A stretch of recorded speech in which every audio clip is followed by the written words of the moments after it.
awesome day to you ladies. I'm Eureka and welcome to Me After 50. So I wanted to just really quickly provide you with a suggestion for me, okay? Now, this is for those women that are grieving their husbands, okay? Their husband. And you are seeking just the strength, the oomph to just get through to the next moment, to get through to the next minute. And it, ladies, it was hard. I'm just gonna be straight out honest. It was so hard for me. I worked nonstop, like nonstop, and I didn't even like taking breaks because that would give me time to think, about when I go home. Didn't want to do it, and I was working for myself, so I could work at home. However, I had created a space somewhere else, and my nose is so itchy. Please excuse me. But the one thing I can share with you that helped me in grieving my husband was, or is, because it still does, is when I start to feel sad, sorrowful, grief stricken, I would, and I still do this, I would start to automatically think of, okay, when we gave birth to our first son together, because we had kids coming in, we both had a child coming into the marriage. So when we gave birth to our first son, and we were in the hospital, and the whole time prior to that, he was like, I'm cool.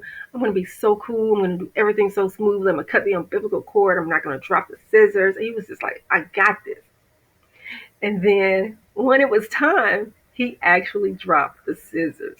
It was like, I mean, I had my babies naturally, so no anesthesia, no pain. So I was like, but you dropped the scissors, and he was like, dang, I dropped the scissors. So they handed him another pair of scissors because apparently this is common, and so they had another pair, and it was just so funny. But I will get tunnel vision.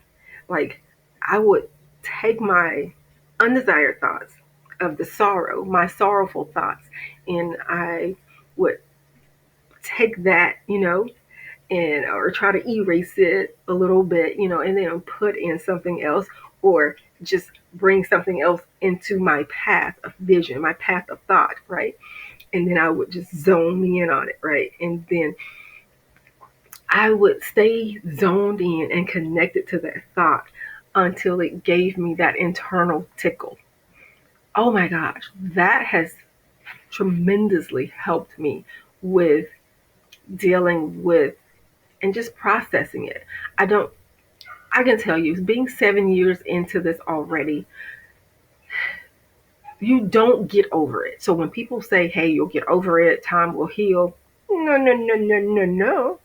At least that's not for me. That's not how it was for me, or how it is for me.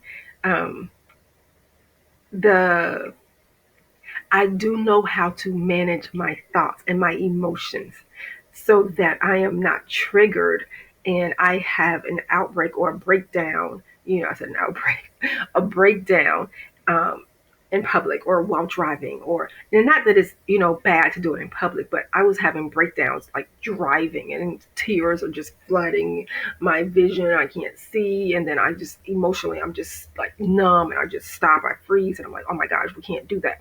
So so so I literally had to learn what my triggers were, and if I wanted to continue down that road, down that path, or along that path with being triggered and breaking down, freezing up, and being numb. And so for me, it was unsafe because I did a lot of driving, and it just wasn't safe and it wasn't comfortable either. So I started experimenting with ways to deal with my triggers, ways to offset them, prepare for them. I know they're coming, so I'm just going to prepare for them. So the one thing the one thing I will advise to you or suggest is that you know that you're going to be triggered. So prepare for your triggers with a different thought. Okay.